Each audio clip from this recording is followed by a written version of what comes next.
Asumna numittusu hꯧkhibana Puspa amadi Samandana yanabagi matung ina makoina matik charaba matamda luhonglasi hainari.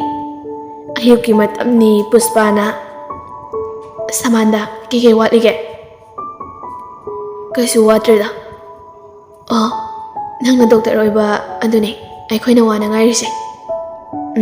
Ngairam aisu oiduna tolage. Kaisu watrabanina matamsu yausile thokno tawrasra. Waliba haibo nangi khodolamadi watro. Koribuno haise. Ningsingo walise kaino habdo. Kaino kari watlagi. Angaw baside. Adugi bonangso. Aduna ehidi maruni. Is laina di kautrina. Aina ngarang tambiru bay. Nangna tambira bay natro. Ahidi adugi mahauda ausi babu kautrisa. Is Puspa nokmi Samanda da yengi. Wa karisu haida Puspa Samandagi mamaida nushina papi tawshali aduga hairae. Yarbo aduna. Pende. Ada upai leitrendra. Pende da. Ada upai leitre. Nangi pena ba heng waina nakta leirakanda waina tawbirage. Adadadi naning thongna ba. Matamda wana ngaiba taraboy ba. Lucy nokmi kayang kuina ngaini ge nakoyani gi thabokta adu hana tawko aduga lohni habada kaujanu ani dugi mutu opta laikre kari tawki haiba khangda sari wari aduda tanja kaibi Lucy su nokmi wa makha tarae matam siadre nakoyani ge dorage yungchona laine egise Samanda loidribo laudana loiredabane aduda kaidorage haise khara ikairap tawna aduda matam kuina su uba phangaroi dawduda sum hidak charambane Samanda nongdi ikabagi yam khangamdrena kamai tawrino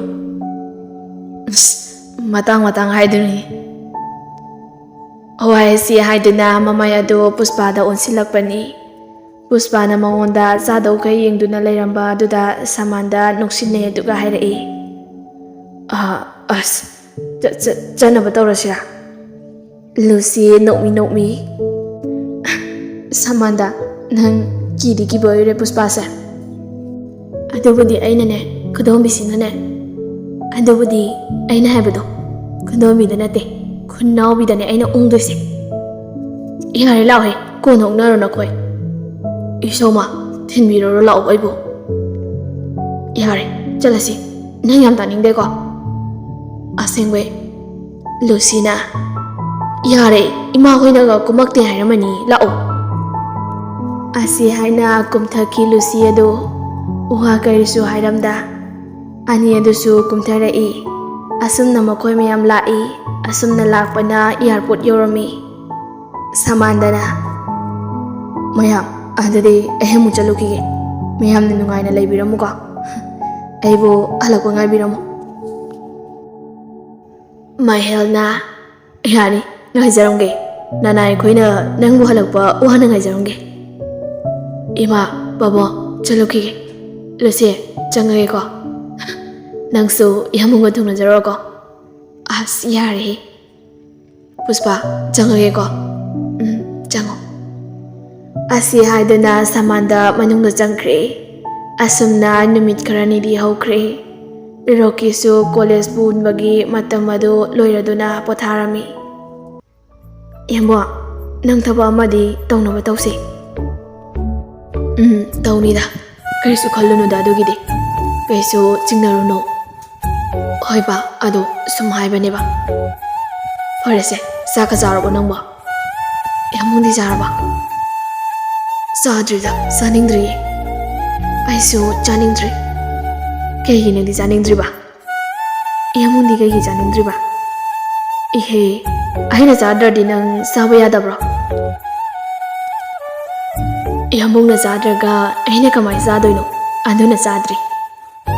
ꯑꯣꯍꯣ, ꯑꯗꯨꯒꯤꯔꯥ ꯅꯪꯅ ꯅꯨꯃꯤꯠ ꯈꯨꯗꯤꯡꯒꯤ ꯑꯩꯒꯤ ꯆꯥꯛ ꯆꯥꯕ ꯈꯨꯗꯤꯡ ꯄꯥꯟꯅꯔꯤꯁꯦ? ꯅꯨꯄꯤ ꯑꯩꯈꯣꯏꯅ ꯃꯄꯨꯔꯣꯏꯕꯅ ꯆꯥꯗ꯭ꯔꯤꯉꯩ ꯆꯥꯕ ꯌꯥꯗꯦ ꯍꯥꯏꯅꯩꯗꯨꯗꯤ. ꯏꯁ, ꯑꯩꯁꯦ ꯅꯪꯒꯤ ꯅꯄꯨꯔꯣꯏꯕ ꯇꯥꯔꯦ ꯑꯗꯨꯗꯤ. ꯍꯧꯖꯤꯛ ꯂꯩꯃꯤꯟꯅꯗꯦ ꯍꯥꯏꯔꯁꯨ ꯑꯩꯁꯦ ꯌꯥꯝꯕꯨꯡꯒꯤ ꯑꯗꯨꯝ ꯑꯣꯏꯗꯣꯏ ꯅꯠꯇ꯭ꯔꯣ? ꯑꯣꯏꯗꯣꯏꯅꯤ. ꯑꯗꯨꯗꯤ ꯑꯩꯁꯦ ꯌꯥꯝꯕꯨꯡ ꯑꯗꯨꯝ ꯑꯣꯏꯔꯦꯀꯣ? ꯍꯣꯏ ꯍꯣꯏ, ꯇꯧꯔꯣ ꯅꯪꯅ ꯊꯣꯛꯄ. ꯑꯗꯣ ꯆꯥꯛꯇꯤ ꯈꯔ ꯈꯔ ꯆꯥꯊꯣꯛꯑꯣ. ꯌꯥꯝꯕꯨꯡ ꯆꯥꯔꯒ ꯆꯥꯅꯤ ꯑꯩꯗꯤ. ꯍꯣꯏ ꯍꯣꯏ, ꯑꯩ ꯆꯥꯔꯒꯦꯀꯣ ꯉꯁꯤꯗꯤ. ꯑꯁꯤ ꯍꯥꯏꯗꯨꯅ ꯔꯣꯀꯤ ꯆꯥꯛ ꯈꯔ ꯆꯥꯔꯝꯃꯤ. ꯑꯁꯨꯝꯅ ꯑꯁꯨꯝ ꯍꯧꯈꯤꯕꯅ ꯄꯨꯁꯄꯥꯁꯨ ꯗꯦꯜꯂꯤꯗ ꯆꯪꯈꯤꯔꯝꯃꯤ. ꯑꯁꯨꯝꯅ ꯑꯗꯨꯝ ꯊꯥ ꯈꯔꯁꯨ ꯍꯧꯈ꯭ꯔꯦ. ꯃꯍꯦꯜꯅ, ꯂꯨꯁꯤ, ꯅꯪꯗꯤ ꯀꯃꯥꯏꯅ ꯇꯧꯔꯤꯒꯦ? ꯌꯥꯔꯦ ꯏꯕꯨꯡꯉꯣ, ꯑꯩ ꯑꯃ ꯂꯩꯔꯤꯒ ꯍꯥꯏꯕꯁꯦ ꯂꯣꯏꯅ ꯀꯥꯎꯈ꯭ꯔꯕ ꯅꯠꯇ꯭ꯔꯣ? ꯅꯠꯇꯦꯃꯦ, ꯌꯥꯝꯕꯨꯡꯒ ꯁꯥꯎꯅꯕ꯭ꯔꯣ ꯅꯪꯕꯣ? ꯎꯇꯨꯕꯤꯒ ꯁꯥꯗꯨꯅ ꯂꯩꯔꯝꯃꯤꯁꯤꯕꯣ ꯀꯩꯗꯧꯔꯒꯦ? ꯏꯁ, ꯑꯩꯈꯣꯏꯅꯦ ꯁꯥꯎꯅꯕꯒ ꯁꯪꯗ꯭ꯔꯤꯀꯣ. ꯑꯗꯨꯅ ꯐꯩꯅꯦ ꯑꯗꯨꯗꯤ. ꯑꯗꯣ ꯉꯁꯤ ꯌꯥꯝ ꯊꯥꯖꯗꯅ ꯂꯥꯛꯏꯁꯦ ꯀꯔꯤ ꯄꯥꯎꯅ? ꯑꯗꯣ ꯉꯁꯤ ꯌꯥꯝ ꯊꯥꯖꯗꯅ ꯂꯥꯛꯏꯁꯦ ꯀꯔꯤ ꯄꯥꯎ ꯅꯨꯡꯉꯥꯏꯕꯒ ꯂꯩꯒꯦꯕ?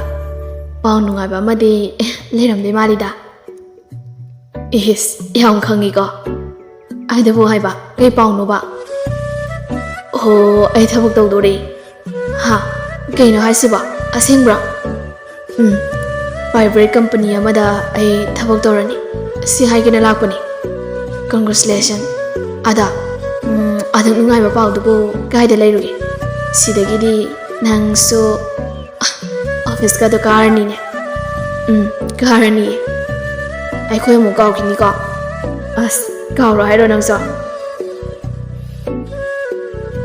ꯑꯗꯨꯒꯅꯦ, ꯑꯣꯏꯔꯗꯤ ꯑꯩꯗꯤꯅꯦ ꯄꯨꯟꯁꯤꯒꯤ ꯀꯧꯔꯣꯏꯗꯕꯅꯦ. ꯑꯁꯨꯝꯅ ꯃꯇꯝꯒꯤ ꯃꯇꯨꯡ ꯏꯟꯅ ꯂꯨꯁꯤ ꯑꯃꯗꯤ ꯔꯣꯀꯤ ꯊꯃꯣꯏ ꯑꯅꯤ ꯃꯌꯦꯛ ꯁꯦꯡꯕ ꯍꯦꯜꯂꯛꯏ. ꯃꯈꯣꯏ ꯑꯅꯤꯒꯤ ꯃꯔꯤꯁꯤ ꯎꯕꯗ ꯈꯣꯌꯨꯝ ꯂꯥꯏ ꯐꯥꯎꯕ ꯏꯀꯥꯏꯔꯝꯃꯤ. ꯃꯈꯣꯏ ꯑꯅꯤꯒꯤ ꯄꯨꯟꯁꯤꯒꯤ ꯃꯈꯥ ꯇꯥꯕ ꯋꯥꯔꯤꯗ ꯀꯔꯤ ꯀꯔꯝ ꯇꯧꯔꯛꯄ? ꯑꯍꯥꯡꯕ ꯑꯇꯤꯌꯥꯁꯦ ꯉꯁꯤꯗꯤ ꯃꯆꯨ ꯊꯣꯛꯇ ꯐꯖꯩꯀꯣ. ꯑꯩꯕꯨ ꯉꯥꯎꯍꯟꯕꯁꯦ ꯑꯇꯤꯌꯥꯒꯤ ꯃꯤꯅꯣꯛꯅꯅꯤ.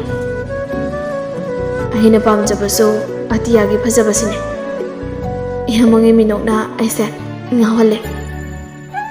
ꯑꯩꯒꯤ ꯊꯣꯏꯅ ꯑꯩꯒꯤ ꯅꯥꯛꯇ ꯂꯩꯔꯤꯉꯩ ꯀꯔꯤꯕꯨ ꯀꯤꯔꯨꯅꯤ? ꯋꯥꯔꯤꯅꯤꯅ ꯁꯤꯕꯣ. ꯅꯪꯕꯨ ꯋꯥꯈꯜ ꯑꯃꯗꯤ ꯈꯜꯂꯨꯗ. ꯈꯜꯂꯦ, ꯑꯩ ꯋꯥꯈꯜ ꯈꯜꯂꯦ. ꯋꯥꯔꯁꯨ ꯋꯥꯅ ꯆꯍꯤ 2 ꯃꯈꯥꯏꯈꯛ ꯉꯥꯏꯔꯁꯤꯗꯤ.